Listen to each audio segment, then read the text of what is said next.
We have connection. We are live. So, I guess I can open it up a little bit. We are live here at the Eagle Raceway. One of the biggest crowds the track's ever seen. We're here with Travis I always want to call you Travis Campbell. Yeah. What is your name? Johnson. There's a Travis Campbell in Bristol. I just can't get his name out of my head. But we are around here trying to figure out and ask the question. We know how good Kyle Larson is and that the guys who are better than him are called the World of Outlaws. They're not here. There's two. So there is, who's the two that are here? Hold on, we got responses. Robbie Price and Selsby. Robbie Price? Well, I said better than Larson, so Robbie Price, take him out of the equation. I'm sorry. For a loop when Carson Macedo's trailer pulled out. Like, what's he doing here? Macedo's trailer? Well, a lot of people are coming to watch. Okay, Cole Macedo. I was like, whoa, wait, what the? I saw that. So it's Bill Rose's arch nemesis, Cole Macedo, that is here. Is that what we got here, ladies and gentlemen? Cole Macedo is on hand. Everybody better watch. Chase Johnson ain't here now, is he? Because Cole might not want him to show up. But we're live here. Who could beat him?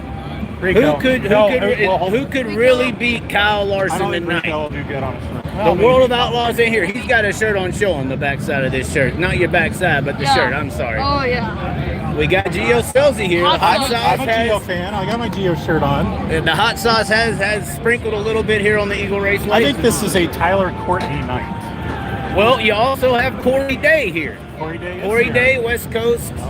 Very hard to beat. Very hard to beat.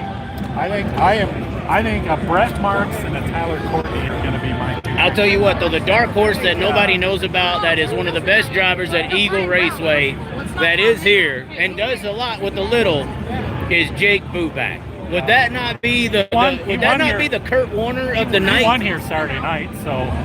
I mean, but he doesn't have much 410 experience. So it would be really cool for Jake Buback to pick it up. Because how many of those IMCA Nationals deals has he won? Like 45, 50? No. It's a lot, right? What? Jake Buback. No, he's won two. Two? He won like what, 20? I know when he's in that 74B car, it's hard to beat. I'll tell you that. But you also have Jack Dover, who is here. Jack Dover going to be a little bit crazy as well. No, that was.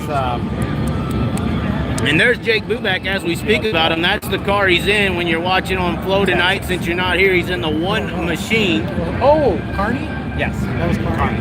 The Carney car, 74B. But Buback ended up driving Carney's car, correct? Because he drove the 74B a few years. I came here to one and he was running it.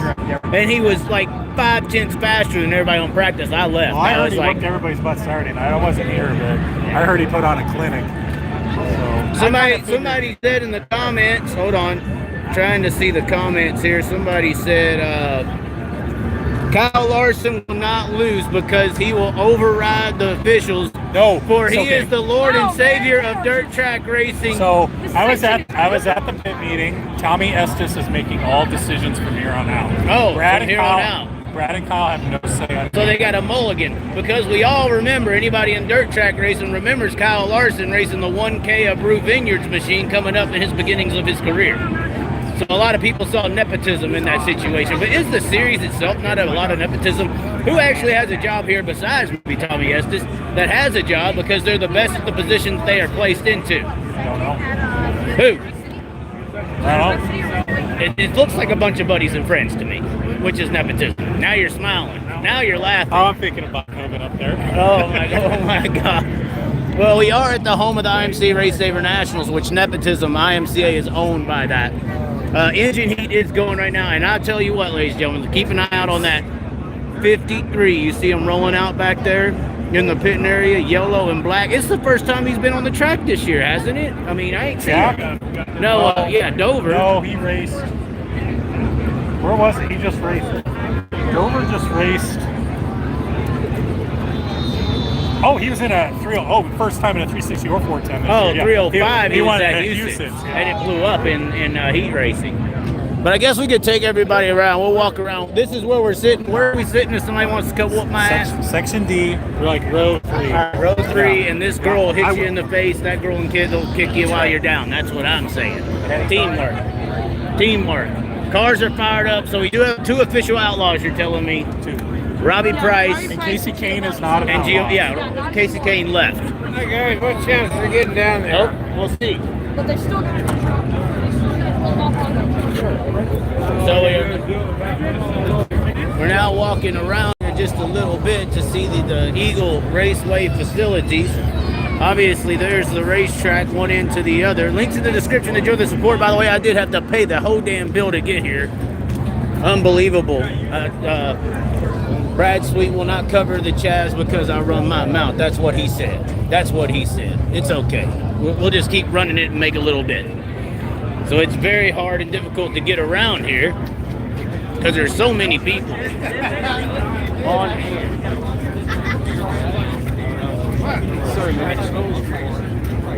And this is turn 1 and 2, a big giant grandstand they got over here in 1 and 2. Pretty giant concourse. I'll show you where the t-shirt trailers are actually at. Lines for days for beer. I guess you got to buy a beer ID. I don't know. That's an old school way of doing things. So let's go look at the parking lot.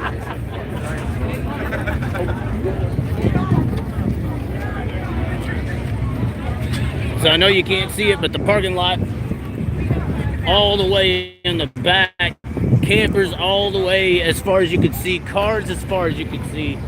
It is packed at Eagle Raceway. Too bad the 305 and the Race Saver Sprint cars have had this place hostage for so long. It is so sad what nepotism will do. And I was just talking about Jake Buback, and that is the sleeper of the night. I'm telling you right now, ladies and gentlemen, the sleeper of the night is Jake Buback. 2020 and 2022 IMCA Race Saver National Champion. And yeah, I mean, I hate on IMCA. Who doesn't? I don't like 305 racing. It's so slow. I mean, once I got used to the 410 racing up in Pennsylvania, everything else is slow. But there is a lot of talent in the 305 division because it costs so little to compete. Therefore, there are a lot of talented drivers you got to beat. And Jake Buback's done some amazing things, not only in 305s, but at Chili Bowl. He's outperformed his equipment multiple times. So, you got the t-shirt trailer. It's kind of empty over here. Everybody's getting ready for the races because they hear the cars firing up. You got Kona Ice, which I love that. I may get some of that, put some whiskey in there. You never know how that'll work out. Let's see whose t-shirt trailers are here. You got Sweet, Giovanni Scelzi, Casey Kane, Rico, Bacon, and Courtney's t-shirt trailer on hand. And then also you got Kyle Larson's thing. Now this is what some people were complaining about in the racing world. They're saying that Kyle Larson takes money off their table not only in the racing action, but also in the merchandise sales, because I've seen this many times. You'll see this at sprint car races. You won't really see this at late model events, but you'll see this at sprint car events where everyone else, the superstars of the sport, or supposed superstars like multiple time world outlaw champions, their trailers are damn jacked ass empty, while you got Kyle Larson with a 40-foot line. And some people do and don't like that. But you see, you don't have that in late model racing, because the late model fans view their icon as late model drivers and champions and World 100 champions and all that stuff, whereas the sprint car world views Cole Trickle as a superstar, i.e. Jeff Gordon, Tony Stewart, Casey Kane, and now, in today's world, Kyle Larson, who is the best, in my opinion, of those four that I just named. But it's been a deterrent, I think, for sprint car racing to have such an effect where the Cole Trickle trumps all of the other drivers in fanfare and appeal. This is why the late model guys race for so much more money, because the late model people show up and buy their merchandise, their Kyle Larsons. They got 20 of them over there. The Jonathan Davenports, the Chris Maddens, Bobby Pierce's, Kyle Bronson's, Tyler Erbs. All these guys are viewed as an equal in the late model industry. They're viewed as an equal. Whereas, I don't know, I've seen this in everywhere. I've seen this in Pennsylvania. Every time I go to a sprint car race and that trailer's sitting there, he's not viewed as an equal to the sprint car fan base. World Outlaw Champion, empty. Oh, you got that over there waiting in line.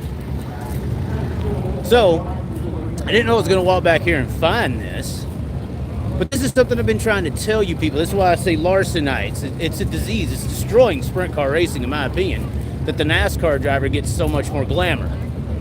And it's happened for a long, long time. I remember so many track promoters telling me that the reason they love Tony Stewart coming there is because fans come. And this was 10, 15 years ago. And now it's the same thing. Luckily, we're working a little bit harder. Rico's probably the biggest star we got in the sport, but still. I mean, it's still just as empty over there, guys. Brady Bacon whoops the Outlaw's ass, no respect. Who's the star? Who's the star? And you don't get this in late model racing. That's not what happens over there. And that's why they race for so much more money. That's why their stands are always packed. And that's why their drivers get paid well, because the fan base itself supports the superstar drivers of their community. More than any NASCAR driver. I've seen that trailer at Eldora and at tracks, at late model events. It ain't like this. He's got people, but they usually do too. It's sad that that's how it works. And now the sprint car industry depends on his name to put on events at Eagle. It's not necessarily the promoter's issue here at Eagle as to why it's took so long to get a 410 sprint car race. How's it going? It's not necessarily his fault. It's just this would have been the only other way outside of an outlaw race to have one that people will come to. He couldn't, there ain't no track promoters out there that can do it on their own. They need his help, a sense of dependency. That's why I always called it NASCAR welfare. Always called it NASCAR welfare, because you're depending on them to take a driver every 10 to 15 years, build them up and make them a star, instead of us developing our own stars that will eventually be just as big as what we see over there with their 40-foot line while a world champion is over here empty. That's a problem. If you don't think it is, you got problems. But anyway, people are here. It's going to be a great racing night. I love it for the racetrack. I'm trying to get back up to it.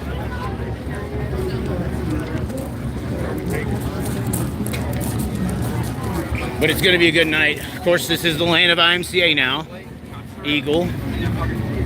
But they are going to have 410 real sprint car racing, I guess you could call it. Real sprint car racing for the first time in a long time. And I guess we got to thank Kyle for that, because I don't think it would be possible without him. Living on that government cheese that now the sprint car world is dependent on to survive or to put on events like this. There's a lot of people here. I mean, it is bad. Yeah, I like this stuff.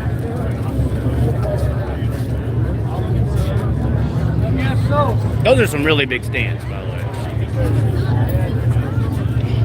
I'll walk down here. Something to keep an eye out on. That'll be very interesting throughout the night. Something that may have deterred them from getting an actual outlaw race is that opening in the wall. Hopefully everyone avoids that. There's no severe issues. How's it going with that opening? But this track is one of the baddest ass racetracks in the country. High bank, third mile, D-shape almost kind of to it. And it's going to be one of the greatest races of the year, I think. Definitely in anticipation. So Flow Racing's where it's going to be at. 40 cars in the pitting area. My pick of the night, I like Anthony Macri. Anthony Macri, maybe Blake Hahn, you know, somebody like that.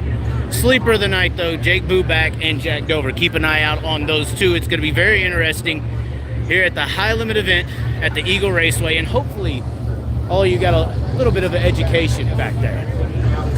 Catch you next time.